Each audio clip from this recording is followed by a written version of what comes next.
ఇల్లు ఇండియాలో ఉంటే పునాదులు అమెరికా కంటామన్నాడంట. కంకర కన్నమే రావాలి మరి. సార్ మనం కట్టకుండా కట్టామని ఫైల్ మీద నమ్మిస్తున్న హాస్టల్ మీద ఎంక్వైరీ వేశారని హోమ్ మినిస్టర్ గారు సెక్రటరీ చెప్పారు సార్.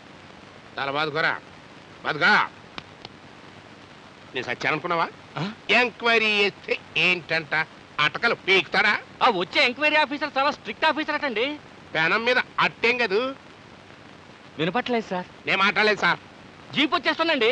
రాని ఇదే sir hostel survey number. Number సరేనయ్యా. హాస్టల్ ఏది? ఇంతవరకు వచ్చిన ఆఫీసర్స్ ఇక్కడ హాస్టల్ ఉన్నా లేకపోయినా ఖాళీ స్థలంలోనే సరోజినీ హాస్టల్ ఉందని రాసుకుపోయారు సార్. లేని హాస్టల్ ఉందని రాశారా? రద్దు చేయి. ఏంటి వేళాకోళంగా ఉందా? ఇంతకాలం ఇక్కడ హాస్టల్ కట్టకుండా కట్టామని నమ్మిస్తున్నారా? Is it possible? మీ కళ్ళతోనే చూస్తున్నారు సార్.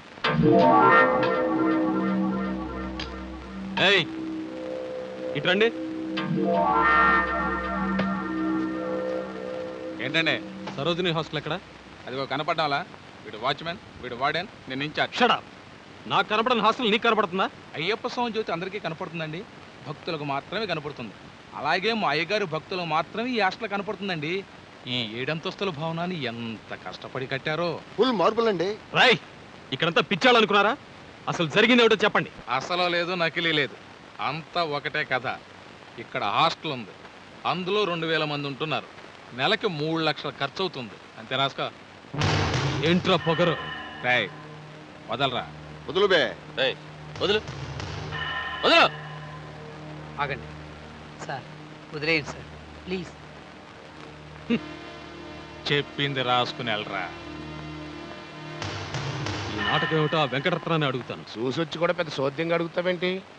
నువ్వు చూసింది నిజమే. అక్కడ హాస్టల్ ఉందని నువ్వు కూడా రాసి దానికి మేమేం చేయాలో అది చెప్పు.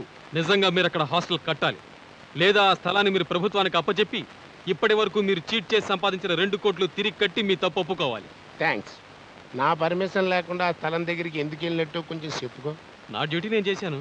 ఏంట్రా పెద్ద డ్యూటీ? ఆ చోటు చూడటానికి ముందు నన్ను చూడాలి నువ్వు. అది నీ అసలైన డ్యూటీ. అడ్డమైన వెధవల్ని గౌరవించాల్సిన అవసరం సిన్సియర్ ఆఫీసర్స్ ఉండదు. రేయ్ ఆగండ్రా. రే సిన్సియరు, నేను అక్కడ ఆశలు కట్టలేదురా. కట్టను. లాని ఇట్టెట్టాను, రాజ్యాంగాన్ని అటెట్టాను, ఫైల్లో ఆకలెట్టాను, మెయింటైన్ చేస్తున్నాను. నీలాంటి ఆఫీసర్ వాటా అట్టాగే ఉంది. ఎత్తాను, అట్టుకెళ్ళి. నీలాంటి వాళ్ళని వదిలేస్తే దేశాన్నే ఫైల్లో పెడతారు. 24 గంటల్లో నేనేంటో చూపిస్తా. పాలిటిక్స్ సార్ ఆడు మనకి ఎంత గడువు ఇచ్చాడు రా? 24 గంటలు. అందులో సగం ఎంత? 12 గంటలు. ఆడికి నేను అంతే గడువు ఇస్తున్నాను రా బాబు.